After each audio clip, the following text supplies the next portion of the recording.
tornemos a trazer para nós a arca do nosso Deus, porque nos dias de Saul não nos valemos dela. Versículo de número 12. Temeu Davi a Deus naquele dia e disse: como trarei a mim a arca de Deus? Glórias a Deus. Como nós bem sabemos, irmãos, a arca do Senhor, ela representava a presença de Deus. E a Bíblia vai nos dizer que Hofni e Finéias, que eram filhos de Eli, eles estavam numa batalha contra os filisteus.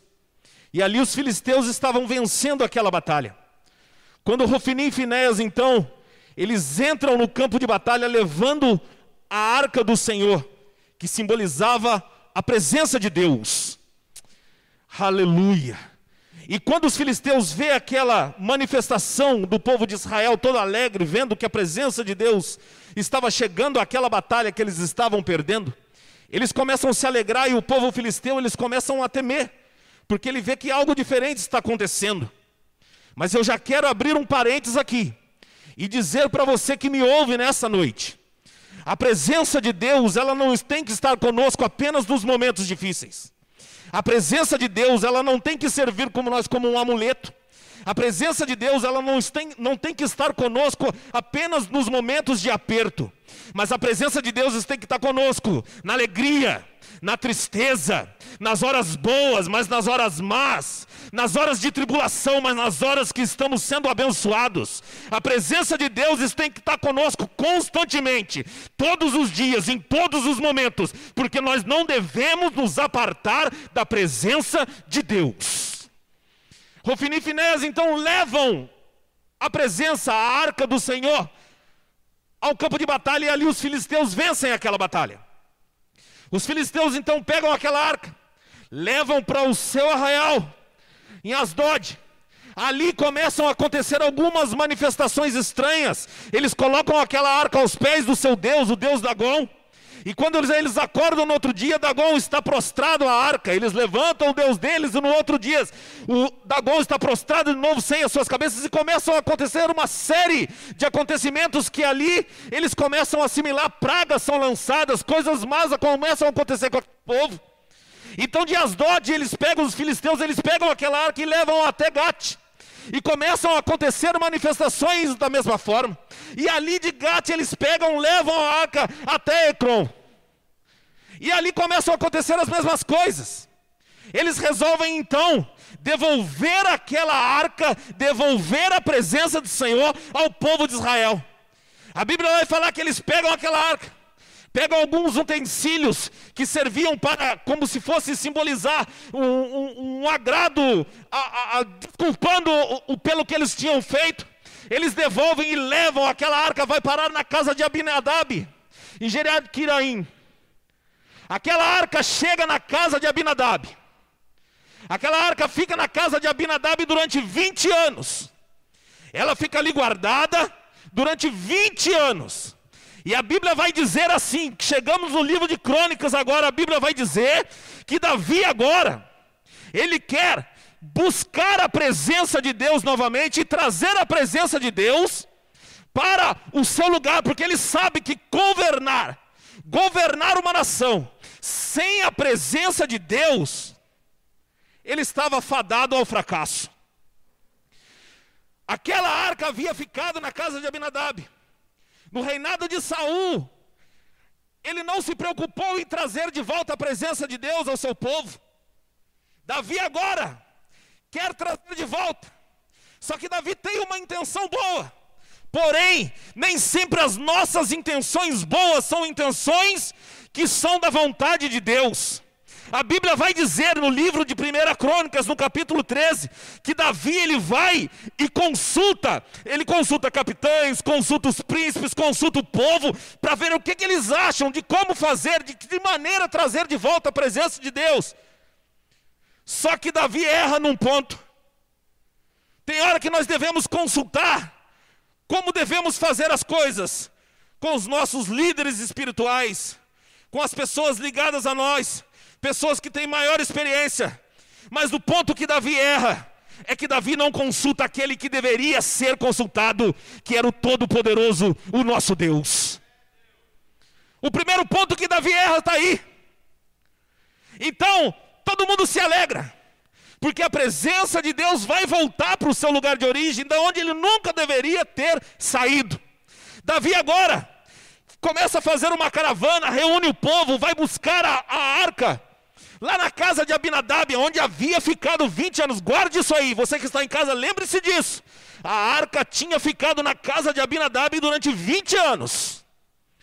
Davi então chama o povo, convoca o povo e vão buscar a arca na casa de Abinadab. Aleluia.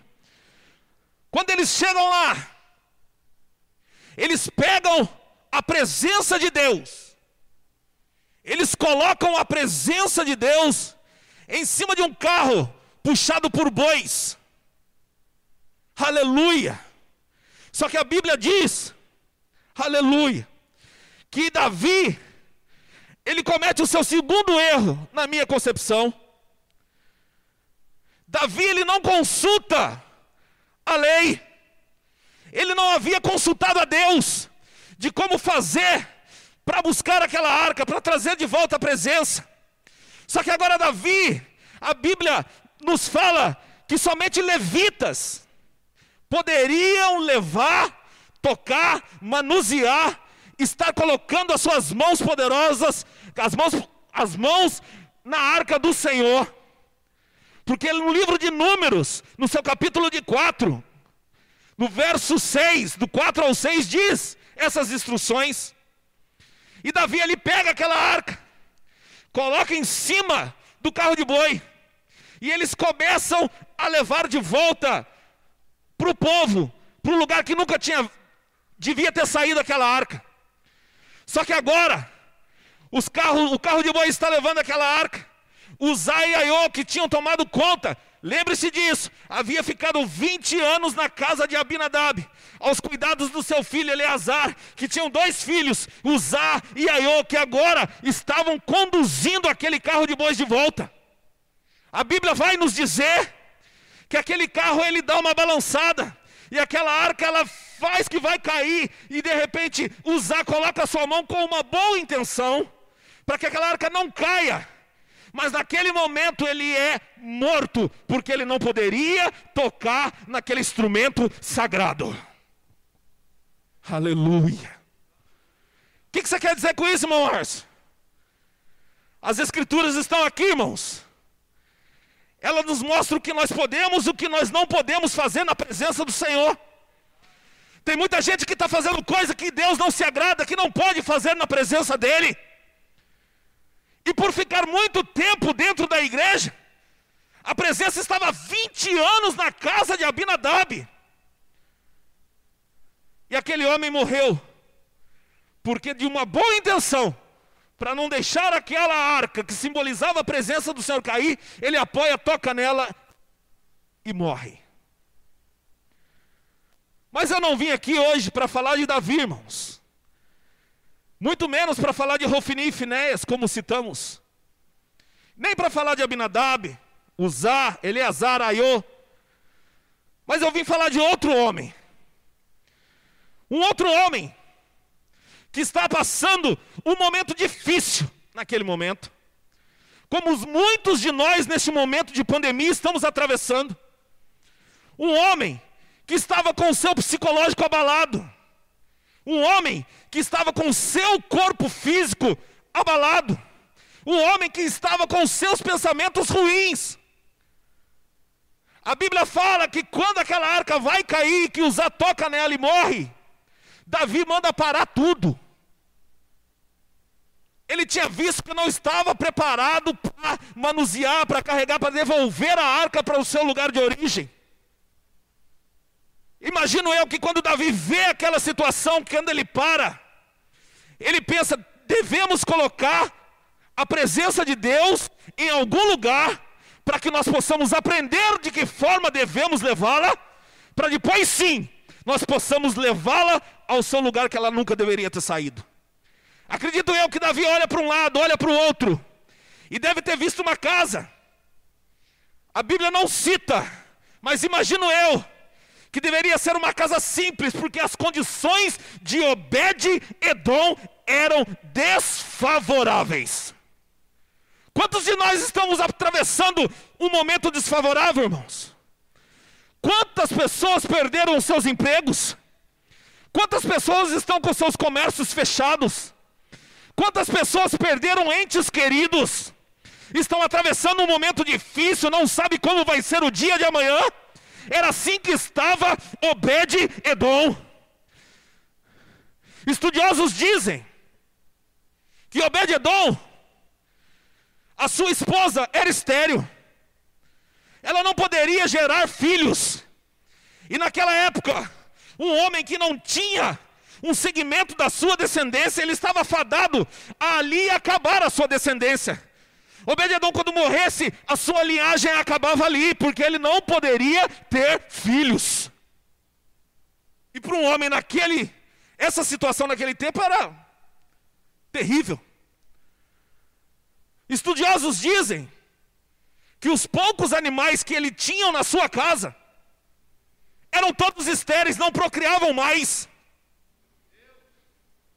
Estudiosos dizem que a terra onde ele plantava, que ele obtinha o teu sustento, que era dali onde ele trabalhava, que ele saía todos os dias de manhã e voltava à noite, a terra que ele trabalhava, que ele possuía, era estéril, não crescia mais nada. Nada ali que plantava crescia, morria. Obed-Edom, como eu já disse, estava com o seu psicológico abalado. Imagina você casa, tem a sua esposa, faz planos para que possam ter uma vida feliz, tira a sua esposa às vezes de um conforto que tem na casa dos pais, para agora passar dificuldades. Obed-Edom saía todos os dias de manhã para trabalhar nas suas terras e voltava e não tinha nenhuma novidade. Quantos de nós estamos passando por esse momento? Mas Davi, ele parou tudo naquela comitiva. Pode ser que você hoje não sabe o que vai acontecer contigo amanhã. Pode ser que você esteja pensando como você vai fazer para resolver essa situação. Mas Deus está trabalhando ao seu favor. Davi para tudo. E de repente, acredito eu, que ele olha e vê aquela casa simples, aquela casa sem formosura nenhuma. E quando Davi chega naquela casa, eu acredito que ele bate a porta. Ele fala assim, quando ele bate a porta, eu acredito que ou Obed-Edom ou a esposa de Obed-Edom, não sei quem o atende. E Davi faz o anúncio: preciso deixar aqui a presença de Deus. Irmão, pode ser que a sua situação seja difícil, mas se hoje a presença de Deus chegar na tua casa, coisas novas vão acontecer. Eu acredito que Obed-Edom e a sua esposa, quando recebem aquele anúncio, naquela casa simples, eles pegam a presença de Deus e colocam ela num lugar de destaque na casa. Às vezes a casa não tinha nem lugar de destaque. Eles pegam o melhor cômodo e colocam ela no melhor cantinho. Só que tem uma diferença. Lá na casa de Abinadab ficou 20 anos e nada aconteceu. Já viu aquele crente que começa a se acostumar a estar na igreja? Para ele é normal. Aquilo daquela forma que ele glorificava, se alegrava, sentia a presença, ele já não sente mais. Aquela forma de vontade dele estar diante da presença de Deus, ele já não sente tanto mais. Aquela forma, aquela agonia de não ver o dia de chegar o culto logo, ele não tem mais. Só que agora a presença de Deus chegou na casa de Obed-Edom. Ele coloca aquela arca, a presença de Deus, no melhor lugar. E eu acredito que todos os dias, quando ele levanta cedo, para sair para suas terras que eram infrutíferas, ele se prostra e adora ao Senhor na presença dele. A sua esposa acorda, vai adorar a presença do Senhor.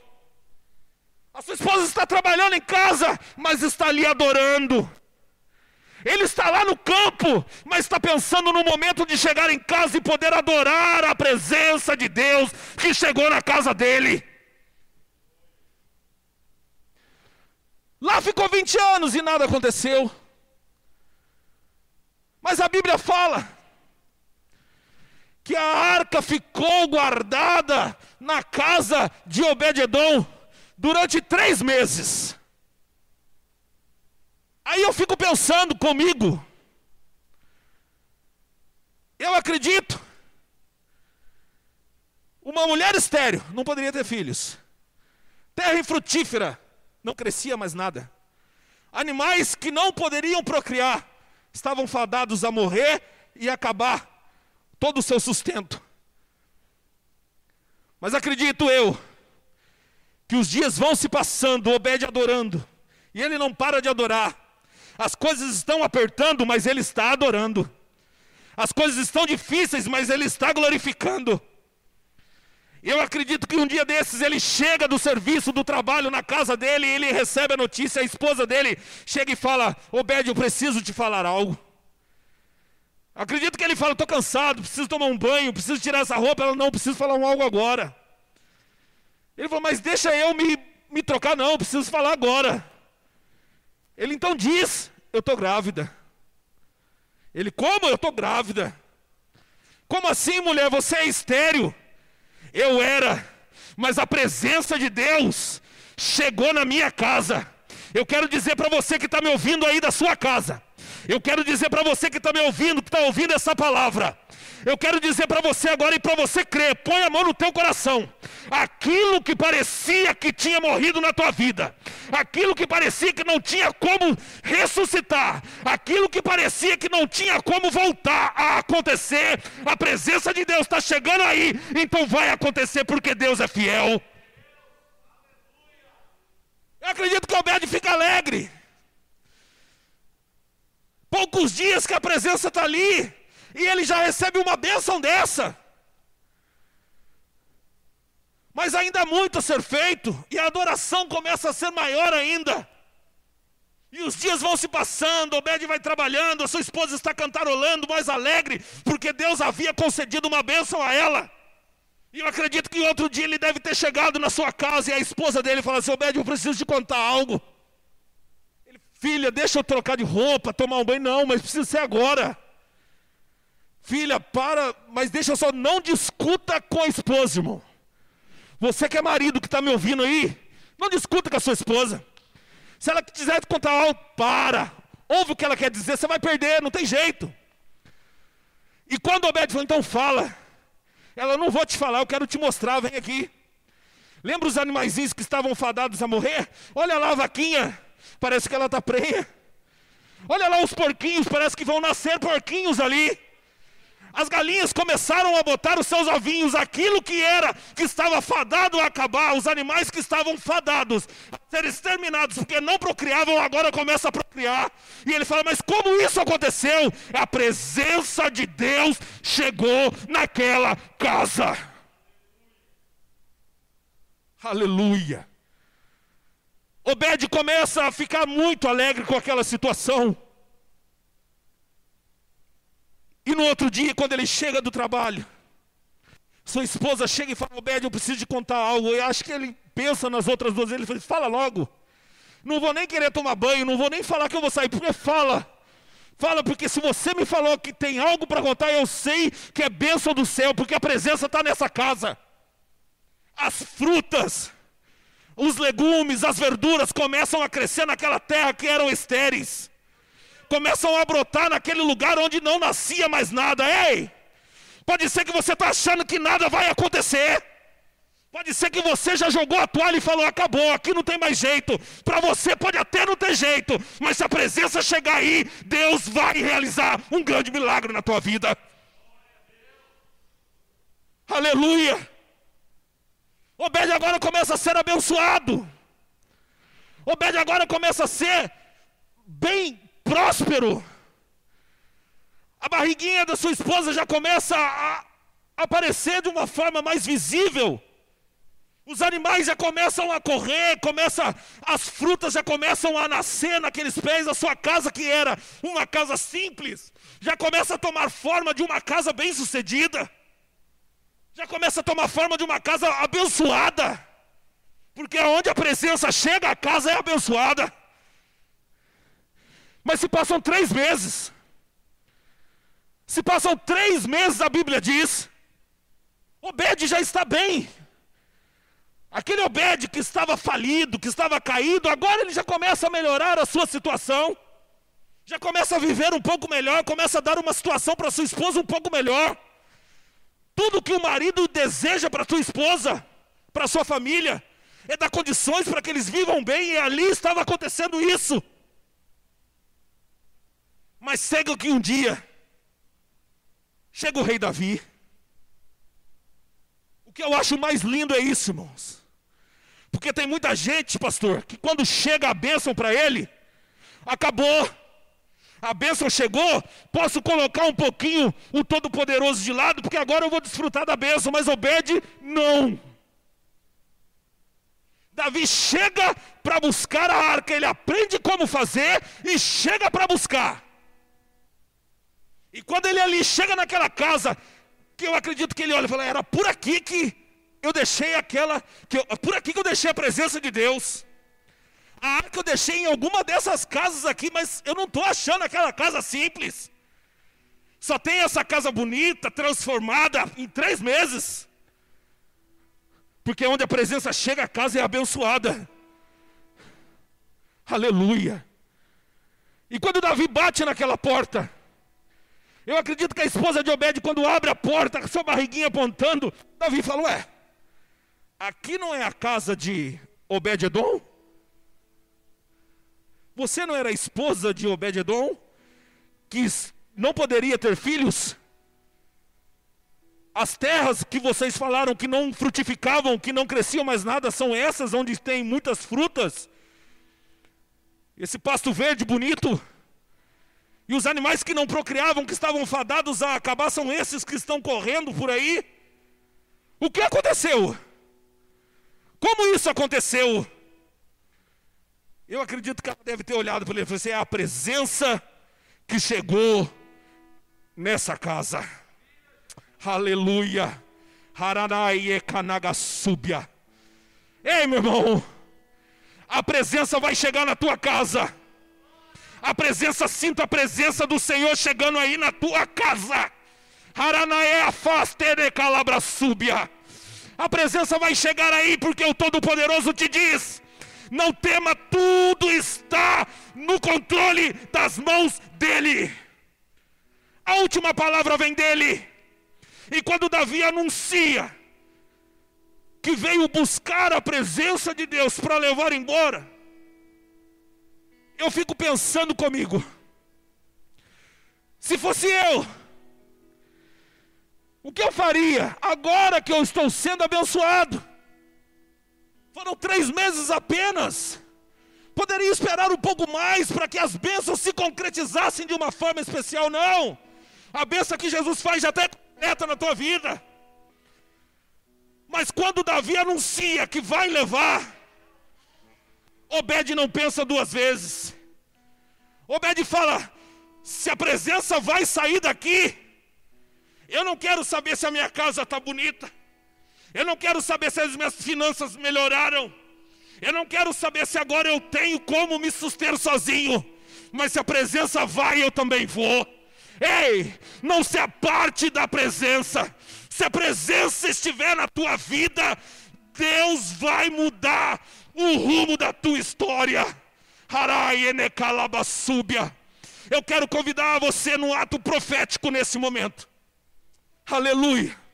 Você que está na tua casa, Se você crê que a presença está chegando aí, pode ser que se por algum motivo, alguma coisa aconteceu, mas hoje o Senhor está te dizendo, e quando o Senhor diz o alvo dele é certeiro, Ele está dizendo a você, a presença está chegando na tua casa, nesta noite. Fecha os teus olhos, nós vamos adorar ao Senhor com um hino, e você vai sentir a presença dele, de uma forma grande e especial. Aleluia.